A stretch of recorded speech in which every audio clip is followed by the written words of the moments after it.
que es el día a día de la gente que día a día se está enfrentando, aunque por supuesto, como son cosas difíciles, pues no van a hacer reportajes ni en el cártel televisivo privado, ni tampoco en la llamada pública. Pero preséntanos a nuestro invitado de hoy, porque anda que no hay cosas que preguntarle. Claro, y además él representa a un grupo de gente que está haciendo un trabajo silencioso, que está ahí también jugándose la vida todos los días. Me refiero a los trabajadores de los servicios funerarios que realmente, pues se pueden imaginar todos los oyentes, no hace falta, a mi juicio, que se lo mostremos ni con fotos ni con imágenes, que lógicamente el trabajo que están haciendo es muy, pero que muy complicado estos días. Además, Juan Antonio Alguacil, que es el presidente de la Asociación Española de Profesionales de los Servicios Funerarios, la semana pasada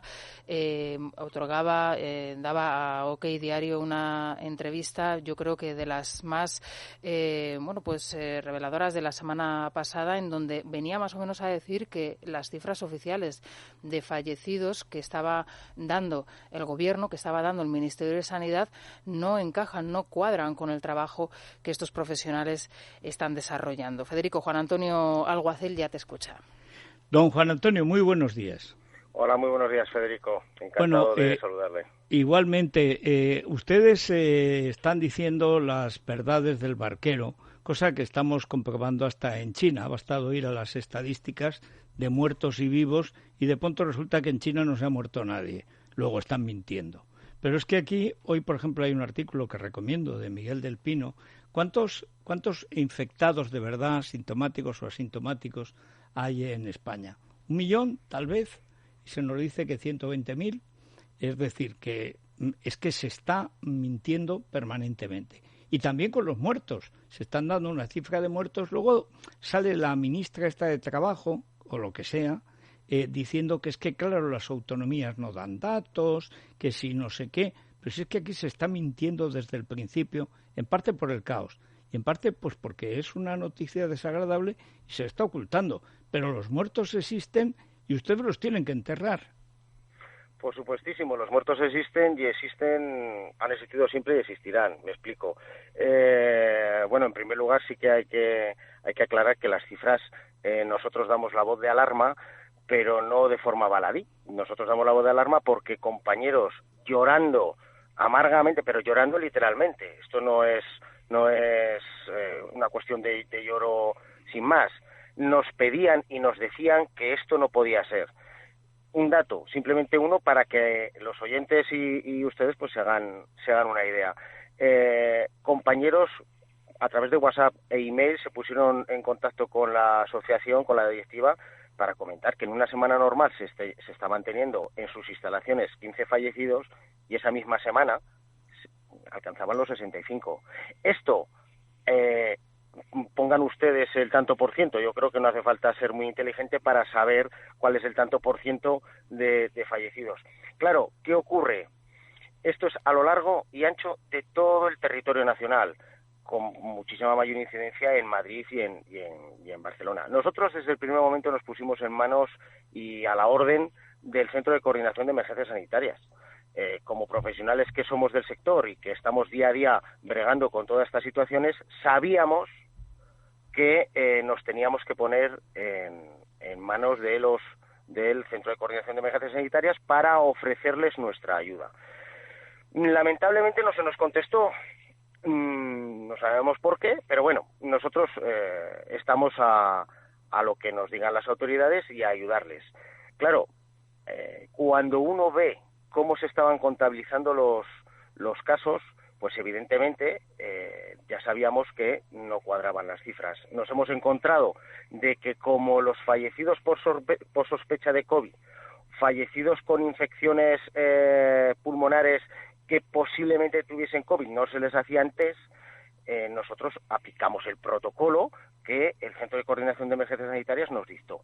Por lo tanto, si los propios facultativos ya nos lo están indicando y la cantidad y el número de fallecidos aumentaba exponencialmente día a día hasta alcanzar cifras estratosféricas que los propios compañeros no podían asumir, pues hombre, blanco y en botella. La verdad, Federico, pero sí. es que me parece muy importante lo que acaba de decir. ¿Ustedes se pusieron en contacto para ofrecerse al director del Centro de Alertas y Emergencias que coordina el doctor Simón y no les han respondido? Vamos a ver, nosotros desde el minuto uno, la directiva, nos tuvimos una reunión vía telefónica y por Skype a lo largo de todo un día, en el cual pues decidimos qué teníamos que hacer, qué podíamos hacer y cómo podíamos ayudar.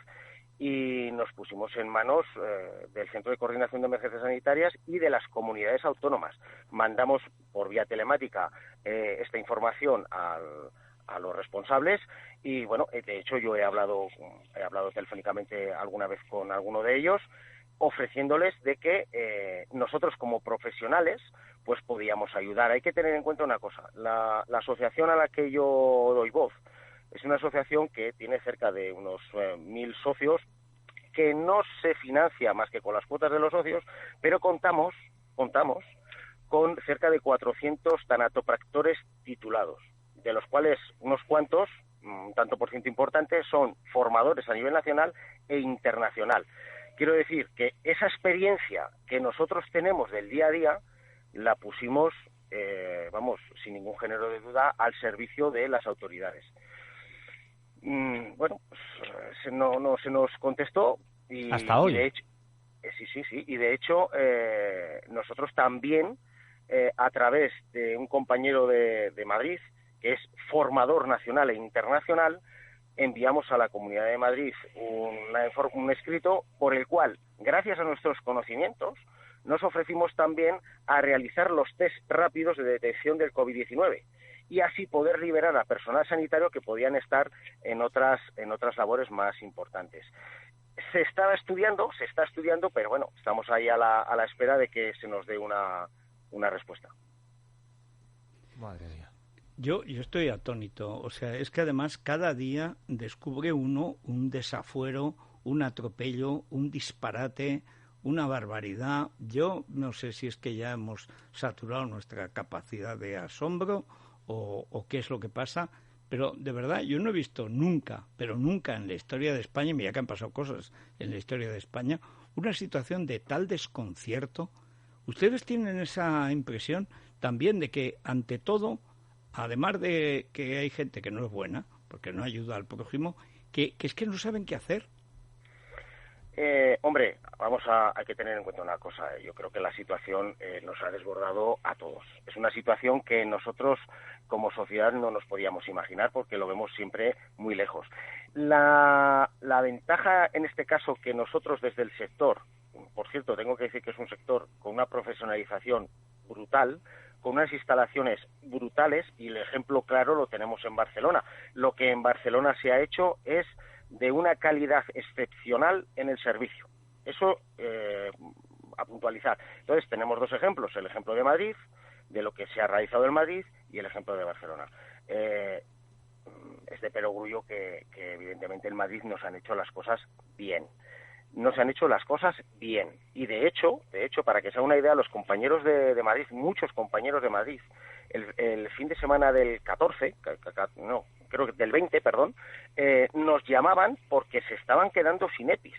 Nuestro estocaje de EPIs en las empresas es un estocaje bastante importante. ¿Por qué? Pues porque nosotros tenemos que utilizar los EPIs en diferentes recogidas, en diferentes situaciones y como profesionales que somos, pues sabemos perfectamente cómo se utilizan. Pero claro, el volumen era tan descomunal, tan grande, que evidentemente, pues claro, los EPIs no llegaban. Y pusimos en marcha una operación entre los propios profesionales que coordinamos a nivel nacional envíos a diferentes domicilios de compañeros de Madrid que llegaron el lunes y el martes para que no dejasen de trabajar, ya que el sábado, creo que fue el sábado 20, incluso se llegó a plantear desde algún sector el hacer alguna forma de protesta, alguna forma de eso, porque es que no llegaban. Era tal la impotencia que no se sabía muy bien qué hacer. Evidentemente, pues se paró. O sea, eso se paralizó, buscamos la fórmula para poderlo hacer, se encontró la fórmula y desde los propios compañeros, del propio sector, autoabasteció a Madrid en la forma en que se pudo hacer. Otro dato de Madrid del sábado 20, de los servicios funerarios municipales de Madrid. Cuando en un día normal se están haciendo unas 200 recogidas entre todos los servicios, estaban hablando de 700 servicios. Estamos hablando de más del doble. Entonces, canalizar todo ese trabajo es imposible. De ahí que ya la directiva de la asociación nos pusimos en marcha para hacer un estudio de campo de qué es lo que estaba pasando y evidentemente dimos las cifras que dimos. Claro, si no entraban en las estadísticas los sospechosos de COVID, ni entraban en las estadísticas los domicilios ni las residencias de ancianos, pues evidentemente las cifras no cuadran. Pero que no lo digo yo, ni la asociación a la que doy voz. Es que lo dijo también José Antonio Monago y ahora ya lo está diciendo todo el mundo. Claro, no se puede pedir responsabilidad a una sociedad si tú no dices la realidad, por muy dura que sea. Yo creo que es muy simple de entender.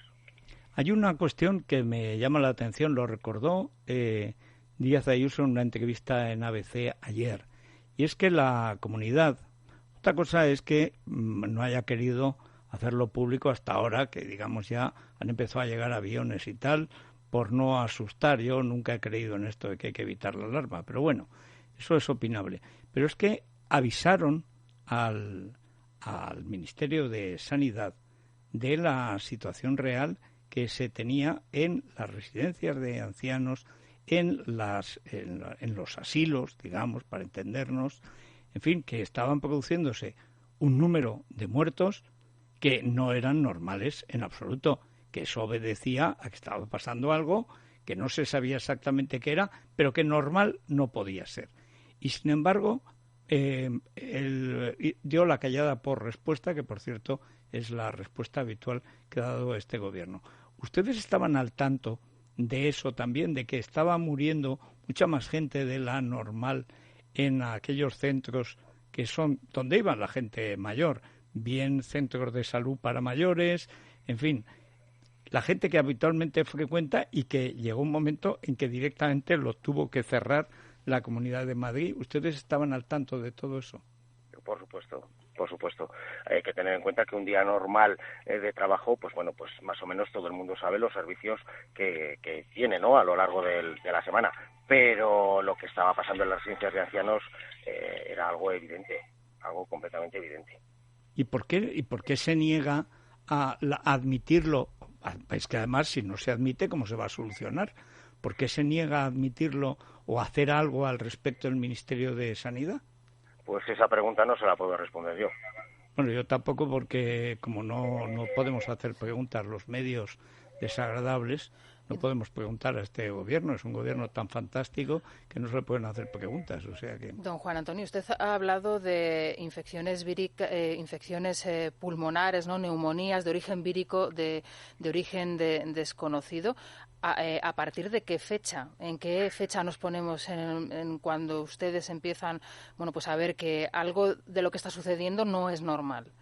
Vale, bueno, este es un poco más extenso de explicar, porque quizás hay que explicar también un poco cómo desarrollamos la labor diaria, ¿no? Para nosotros, los tanatopractores que realizamos la satanización de los fallecidos, o bien embalsamamientos para traslado internacional o para traslados nacional, etcétera, etcétera, necesitamos, y es primordial, el certificado de defunción, ¿no? Uh-huh. Nosotros, el certificado de defunción es una pieza básica para saber qué patologías ha tenido el difunto y así aplicar las técnicas correspondientes y que mejor se adecúen al trabajo que nosotros tenemos que realizar. Estamos muy familiarizados con los certificados de defunción, con las diferentes patologías, y porque claro, nosotros pues con el paso del tiempo, médicos no somos, por supuestísimo, pero sí que sabemos la diferencia entre una patología y otra. Y lo que nos dimos cuenta todos es que a partir de la última semana de marzo se estaban dando muchísimos casos de neumonías de origen vírico desconocido, ¿no? Nos empezó a chocar cómo es posible ¿qué está pasando aquí? ¿No? Nos quedamos un poco, es más, fue debate entre los profesionales. ¿En qué fecha, perdón? ¿Ha dicho usted Sí, la última semana de febrero es cuando ya empezamos febrero, ya no marzo, a ver, sí. este tipo de situaciones, ¿no? Y claro, pues hablando con médicos, con facultativos, es más, hablando con técnicos de forense y con forenses que están también en la asociación, también forman parte algunos de ellos de la asociación, pues claro, decían que pues que se extrañaban, pero bueno, nosotros el desarrollo normal del trabajo lo seguimos haciendo hasta que ya la pandemia se declaró y evidentemente relacionamos lo de aquellos días con lo de estos días. Por eso decimos que esto viene ya creemos que viene de atrás. No lo podemos asegurar, evidentemente, porque no se han hecho test, pero creemos que viene ya desde la última semana de febrero. Sí. Hay una cuestión añadida, y ahora te doy la palabra a Alejandro, que te veo. Claro, como los que somos del plan antiguo, a la muerte le tenemos un gran respeto. Y por lo tanto, lo primero es que te sobrecoge. Pero los datos que empiezan a llegar de China es que no se sabe realmente cuándo empieza la enfermedad, cuándo empieza de verdad, y no se sabe, entre otras cosas, porque meten en la cárcel a los médicos que lo denuncian, cosa natural en un sistema comunista, pero que conviene recordarlo. Ahora que además hasta nos venden que nos van a proteger los mismos que han producido esta tragedia, pero hay quien dice que lo que pasa es que al no saber lo que pasaba, por supuesto, han estado a ciegas los profesionales y han estado sin atender como tales problemas que eran, evidentemente, ya eran de contagio generalizado. Es decir, que aquí hemos estado, pues eso, como en realidad nos está contando Juan Antonio. O sea, se ha actuado al tantán, a tentar, a ver que aquí está pasando algo, pero qué está pasando, pero realmente nadie ha sabido qué estaba pasando, entre otras cosas porque primero las autoridades chinas y luego las que no son chinas no querían contarlo, porque era desagradable, porque es un día el turismo, por 20.000 cosas, ¿no? Y es una sensación terrible, porque es la vieja historia, lo de Ibsen, del enemigo del pueblo, que no se puede decir que esto está infectado. Hay algo y hay un dato que es demoledor en el qué sentido, en el sentido profesional. Vamos a ver, ahora mismito se han prohibido todas las actuaciones satinizantes en los fallecidos, tanto de tanatoestética como de tanatopraxia, desde el inicio de la pandemia, puesto que los fallecidos por COVID-19 están englobados en el grupo 2. Pero es que también se ha prohibido las autopsias. Nosotros este fin de semana, y a lo largo de que se sacó la nueva modificación, hemos estado hablando con técnicos de forenses y forenses que ven algo que es increíble. Es muy sencillo, porque para saber la pervivencia del virus, por ejemplo, en los fallecidos, y saber hasta dónde llega, es necesario hacer un estudio micro y macro del fallecido. Si no, no se puede saber. O sea, es imprescindible que se hagan autopsias de estudio de los fallecidos de COVID-19 porque para eso tenemos el cuerpo de forenses que tenemos, que es un cuerpo de forenses que con un nivel de profesionalidad y una calidad increíble. El no hacerlo coarta el poder realizar un trabajo muchísimo mejor y de mayor calidad, pero no solo con los fallecidos, sino con los enfermos.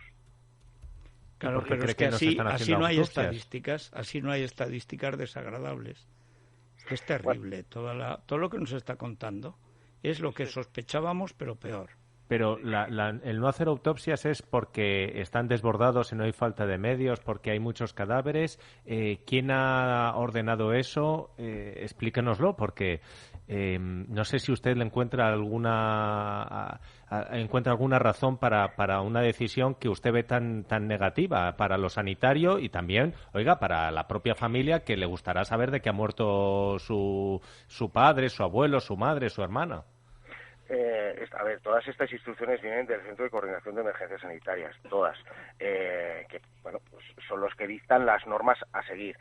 ¿Por qué se ha tomado esa decisión? Yo no alcanzo el por qué. Yo sé lo que a mí me trasladan y lo que nos trasladan a la directiva de la asociación, tanto técnicos de forenses como forenses, porque yo no tengo los conocimientos propios para poder explicar todo eso que me están diciendo. ¿Pero es por falta de medios o es una decisión política?